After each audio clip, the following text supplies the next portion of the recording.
So this is Steve, and I'm with Liz Brown. She's the Republican candidate for the Indiana Senate District 15. She's running this fall, and we thought we'd sit down with her and talk a little bit about her campaign and find out a little bit about Liz. We appreciate your time today. Thank you very much for the invitation. Sure. Maybe for those of us who don't know you, aren't aware of you, which, given your office with the City Council, I would find that hard to believe, but tell us a little bit about yourself, some of your background. Well, my husband and I have lived here over 20 years. We are not native, but raised all of our 7 children here. The youngest is 21, so 1 more year of college, and then we're done. My husband and I met at Notre Dame, and after we got married, I finished law school at Iowa, where he was in medical school, traveled around the Midwest quite a while, and finally settled here when he entered into practice here. He's a cardiologist here. So I have a law degree. I'm certified, passed the bar in several states, and have kept my license current, but didn't practice while I raised the children, and became a substitute teacher, got involved in the community, and then probably about 9 years ago, got involved with the Lugar series, which was sort of a kind of a political campaign school just for Republican women. And after that, I decided to put my toe in the water of politics, and that's how I got into City Council. I was a City Council at large for 1 term, and ran for mayor, lost, so I left City Council and successfully won the Republican nomination for Senator Weiss's seat. He's retiring. Okay. Why are you running, Liz, for the Indiana Senate? Well, you know, I say running for office is a very public job interview, and the only way to get those jobs, if you're interested in the job, is to run for office. And I did that on City Council. I enjoyed writing legislation. I enjoyed working with different bodies and working with the public a lot on addressing issues that they had. And so you kind of have to wait. You know, those jobs are limited. And when Senator Weiss, I'd been interested and talked with him in the past, and when he said he was going to retire, I thought that would be a perfect fit for me. I have some legislative experience. I am a lawyer, and I have an education background. I'm an adjunct professor at St. Francis, and of course, education is a big issue and a big part of the state's budget too. Sure.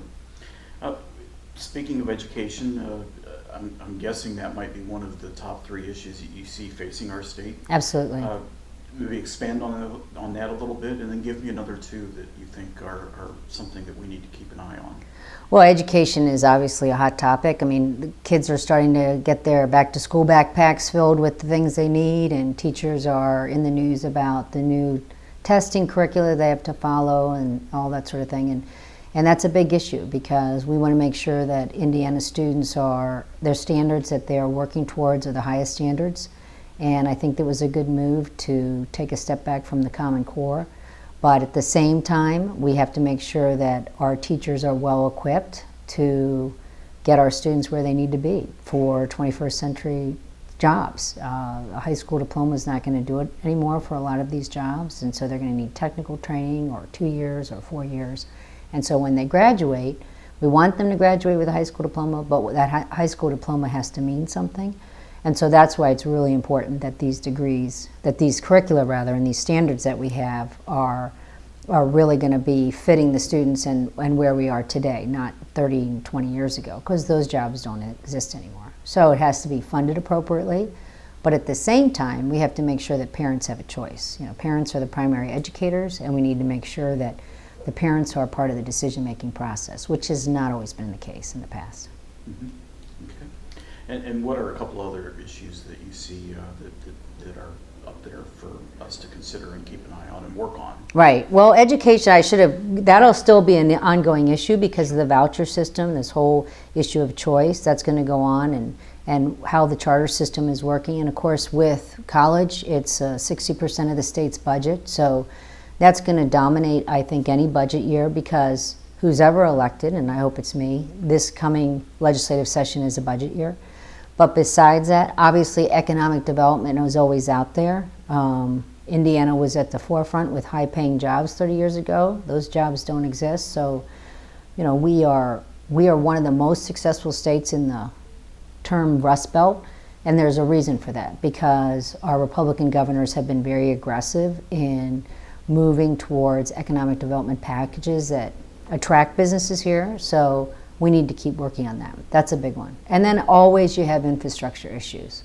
And I term infrastructure more than just roads and highways and things like that, bridges. It's also internet. We have to be technologically connected too. And sometimes that takes some money, but we need to make sure that our businesses have that infrastructure in place as well, because you don't just send things by trucks and train, you also have to send them wirelessly, so to speak. So let's talk a little bit about vouchers. Are you in favor of expanding vouchers, offering more? Where do you stand on that? I think that's a good program we have in place. I'm going to defer to the senior legislators in terms of what the next bill would look like on education. I don't know if they have a wait-and-see attitude and see how the funding has laid out, but I know it's very, very successful and very, very popular. I know there have been some tweaks in terms of how we judge failing schools. Charter schools are being judged more harshly than the traditional schools in terms of receiving vouchers and how soon they're going to be either rewarded or shut down, which is appropriate because we want to help the parents make the best choice they can, so they need that information. But I think it's great. If I didn't have a choice and my children were trapped in a failing school, I would be so welcoming of having this opportunity to put them in a good school, particularly if I were a single parent and I didn't have the means to do that. So, and I saw that when I was knocking door to door in the spring. Those who were able to take advantage of it are very appreciative of it. Sure. There's one argument that says, vouchers are taking money away from public schools, taking resources away. How do you feel about that? Well, if the child isn't there, then I'm not sure why the money should be there. I mean, that's I think they used to call it shadow funding or something like that in the past, and I don't think that's appropriate. So, if there's a failing school and people don't want to send their children there, and they vote with their feet and send them somewhere else, then it behooves that particular school to say, what are we doing wrong here? On the other hand, when you have this competition and a school gets an A rating or whatever the rating is, because I know they've changed them several times, but when they get that rating, that's something that every parent can validly say, okay, this is a good school. This is a neutral system. I can trust the grading and the rating system, and so I know my child will get a good education here. And that's what they need to know, because right now there's a lot of misinformation out there, and parents who don't have choices are going to be stuck in systems that aren't going to work for their children. So they should have those opportunities. Early childhood education, any thoughts on what can be done to improve that, strengthen it? I think it's great that Allen County is one of the 5 pilot programs. I have read a little bit about early childhood education, and some of those studies say that those early improvements, if you will, don't last in 2nd and 3rd grade, or I should say you can make them up if you don't have them. There are some great schools out there like the Harlem Academy and the KIPP schools, but they put a lot more time. Their school days are longer.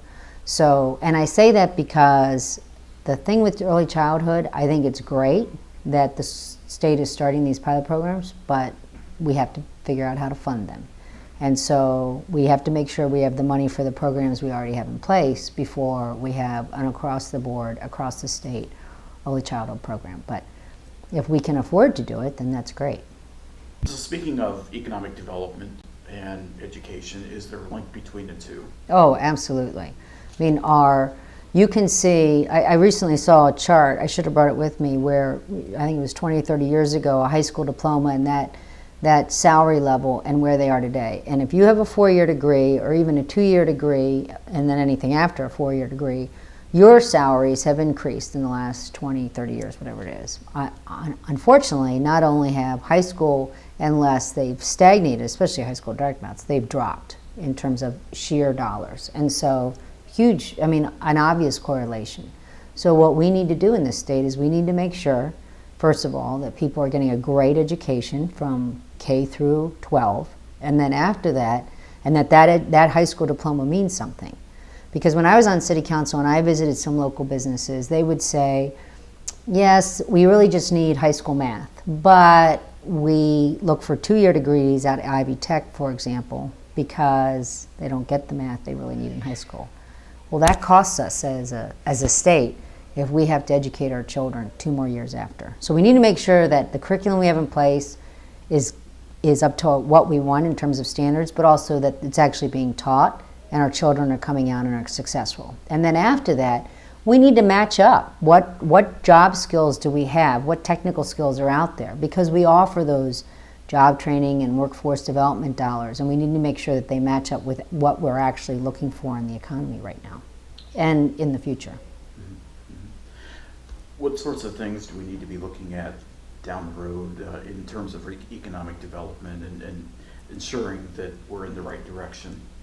Well, I think ultimately what we have to always remember, which I think they've done on the state level at a great job doing that, is it's a global economy. We're not competing with just Illinois, Michigan, and Ohio anymore.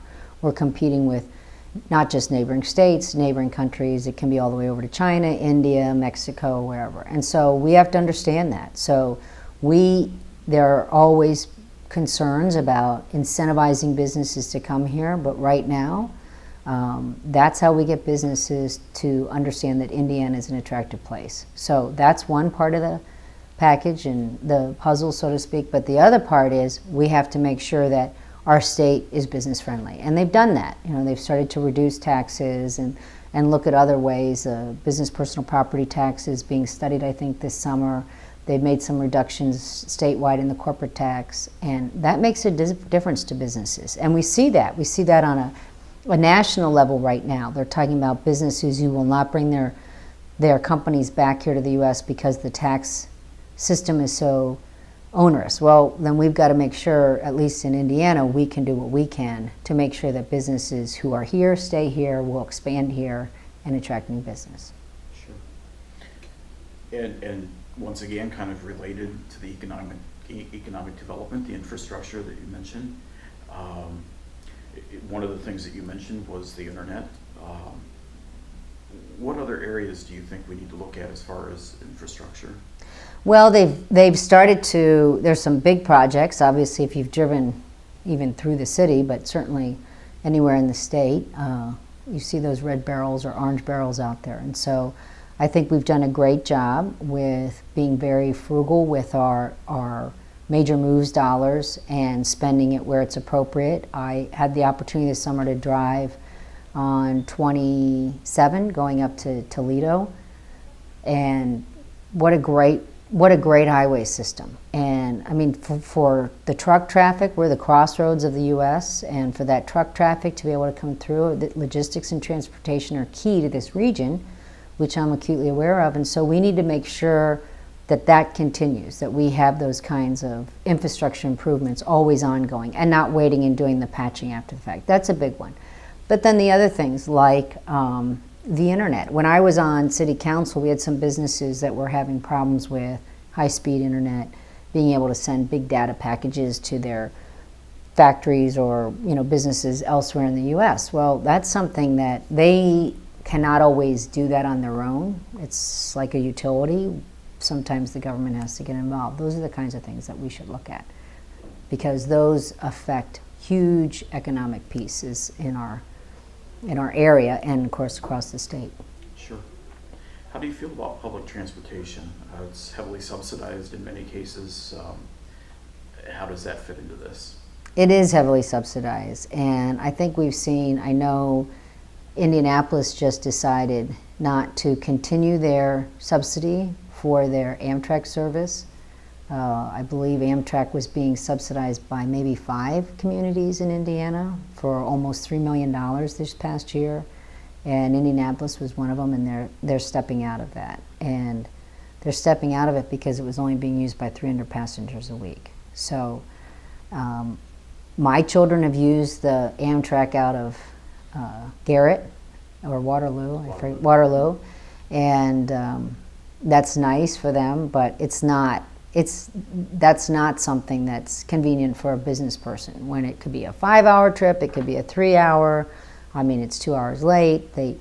So we're not quite there yet, I guess. You know, that people compare us to Europe, but Europe is what, $6, $7 a gallon of gas, and it's still easier, cheaper. We have a great highway system to drive. So as much as I'd like to see rail service, I think we have other priorities before we start subsidizing that.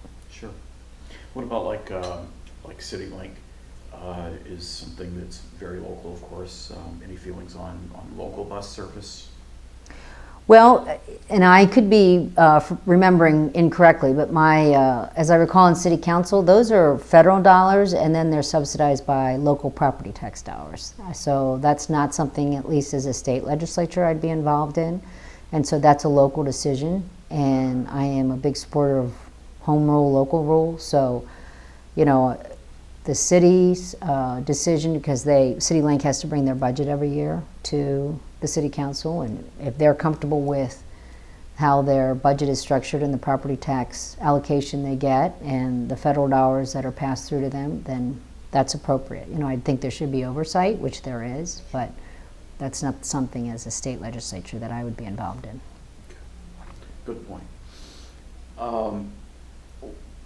Let's look a little bit at, let's just switch gears totally. And, you know, one of the things that's going on right now is the fight over the same-sex marriage. Where do you stand on that issue? And a two-part question, where do you stand? And then, is it wise to write things into the state constitution like that issue?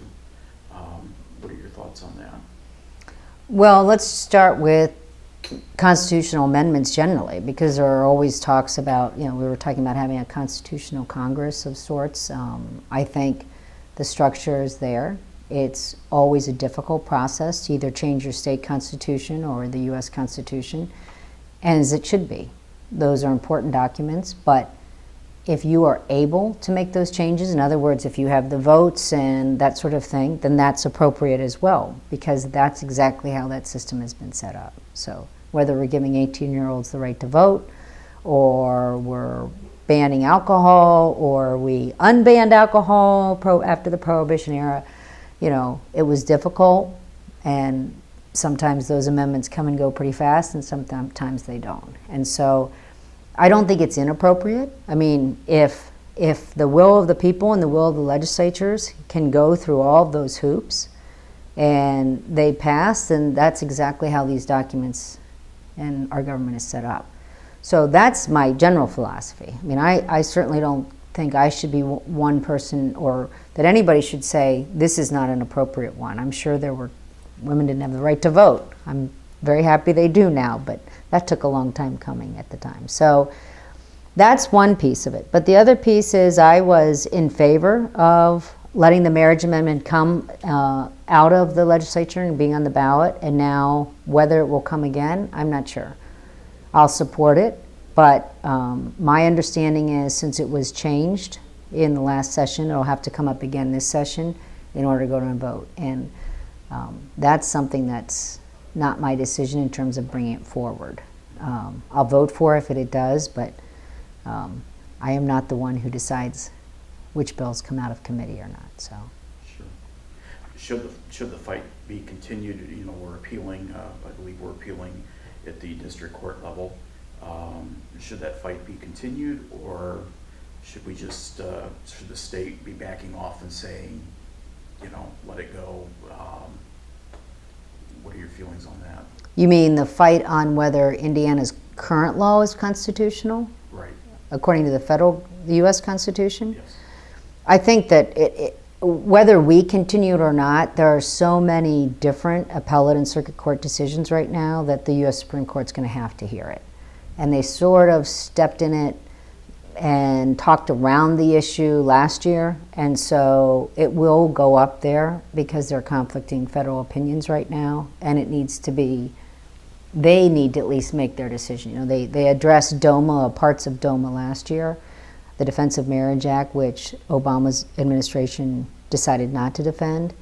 So yeah, I think that has to come before it. Now, how will that affect state laws? I don't know. That's going to be an interesting decision because some states have laws on the books like we do. Some states have tried or were on the process of putting in their constitution as we were. So that'll be an interesting states' rights versus federal rights conversation. And I could not guess the minds of the Supreme Court justices to tell you how I think that's going to come out. Healthcare. Any thoughts on healthcare? I know that one of the things that is in the works is a waiver from for the Affordable Care Act to expand some of Indiana's coverage, doing it kind of Indiana's way. Any thoughts on the health-wise and some of the programs that Indiana has in place? I think that Obamacare is a disaster, and I think we saw in the most recent decision where the court said state exchanges are state exchanges, and so the federal government can't do what they're doing. They're not going to be part of this. And then Obama has said, no, never mind, that's not what we meant when we wrote the law, which none of us read. So not a fan of that. And I think we've seen how the federal government runs healthcare in the VA system. They've done that for years. They've been rationing, obviously, for years. And clearly those in charge knew that and did not bother to give the care that our veterans deserved. And so you'll see that as they nationalize the private pay system, which is what most of us think of everything other than the VA system is right now. So not a fan of having the government intervene in that way, but they're already involved in Medicaid and Medicare. I applaud that Governor Pence is asking for this waiver to go our own way. I don't understand or know all the details of the program, the HIP program that he's instituted, 2.0 I think he's calling it. But the fact that individuals have to have some skin in the game makes a difference. We do all have to be accountable for our own health care costs and the services that we ask for, and for our own health. You know, that's what President Obama's wife, Michelle Obama, is telling us all. At the same time that they're telling us, they'll tell us how we should take care of ourselves. So I think that's very important. And I don't know how it's going to come out, but I mean, if anybody thinks that the federal government can do it better, they should just go ask those veterans' families who were on waiting lists in the VA hospital, and they'll find out that probably not the best way to run a hospital. Sure. Senator Weiss was known for his work in Homeland Security. Yes. Was on a myriad of different committees and involved in a lot of different agencies. What, if you were elected, what niche would you like to fill? Well, I don't think I'll be jumping into Homeland Security yet, although I've had some chats with him, and I think some of his committees that he's still serving on are actually pretty interesting. So I'll defer to the leaders of the Senate to see what committees they task me with, but I do have some interest in education, but I think I'd also like to be part of the budget process if I could be, but I really don't have a particular committee, so I'm open to anything. So I'm just going to be happy to serve, and I think hope to contribute no matter which committee I am lucky to serve on. You would definitely have some acumen for the budget process.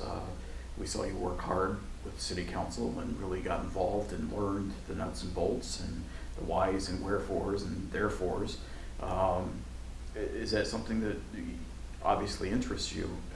It does, and you know that's a great learning ground. I mean, when you go through the budget on City Council, as I did, and my fellow councilmen have done since, you learn about all the different funding streams from the from the state that come down, you know, whether it's the excise tax or wheel tax or whatever. Some are very specific in what they can fund, you know, in terms of the line item in your budget. So you learn a lot about local government, how it's funded, but also, you know, where the state dollars are coming from. So we see a direct correlation. People stop smoking, that's a good thing. Cigarette tax goes down, then we don't have so much money, you know, that sort of thing. People have fuel efficient cars, that's a good thing, but then they're not buying a lot of gas, so gas taxes revenues are down, and so then you have to figure out a way to fix your roads with other dollars. So I think even if I don't actually work in the budget, that experience I had will serve me very well, because it really does make a difference when you know all of these different areas and different sort of ad hoc agencies that are out there that receive state dollars. I mean, you mentioned CityLink, that doesn't, but there are a lot of organizations that are quasi-governmental. They don't have elected officials, they have appointed officials, whether it's the Urban Enterprise or we have the Nick Center, things like that. And so it's important to understand how they work and they're related, and if they're not working that well. You know, I've thought of those things too. How could I help all these pieces work better together? Talked a lot about a lot of different issues. Is there anything that we missed that you wanted to mention, talk about? No, I'm just looking forward to a nice positive campaign. I think that that was one thing we were able to do in the spring. It was a very robust primary, and I appreciated all the input from my Republican opponents. And I don't even like to say the word opponents, because we're pretty much all on the same page. And so I look forward to having a campaign in the fall where we discuss the issues, and only the issues, and stay on a positive note. Because I have to say that is one thing, as I went door to door and my volunteers and husband and some of my children helped. I mean, that's what the voters really want. They're so tired of the negativity that we got out of, that continue to get out of Washington, and they don't want to see that locally, because this is really local. So I'd like to keep it that way, hopefully. Sure. And at times, you know, the state house has been adversarial between the two parties. Any thoughts on things that you can do as a senator to bring those parties together and to find common ground? On the state house? The state house level. Do you mean on the representative side, or just generally at the House? Just generally at the House. I think that, I mean, the one thing when I was on city council, I took anybody's phone call, email. I was happy to sit down with all sorts of constituents and groups and I was at large. I went to every neighborhood partnership meeting in the 4 quadrants all the time, and I think that's important, and I'm very willing to do that. So if I'm fortunate enough to be State Senate District 15 representative, then I'll be more than happy to meet with the Democrats in the Senate and discuss any type of common ground, use my mediation skills, and find some common ground and at least some points that we can agree on. Obviously, we won't agree on everything. There's some fundamental differences between our parties in terms of pro-life issues and taxes, but there'll be some things, you know. I think we could agree on maybe road projects and things, so I certainly will be looking for that. Anything else? I don't think so. Well, Liz, we appreciate your time, and we wish you well in November. Thank you very much. I appreciate the opportunity.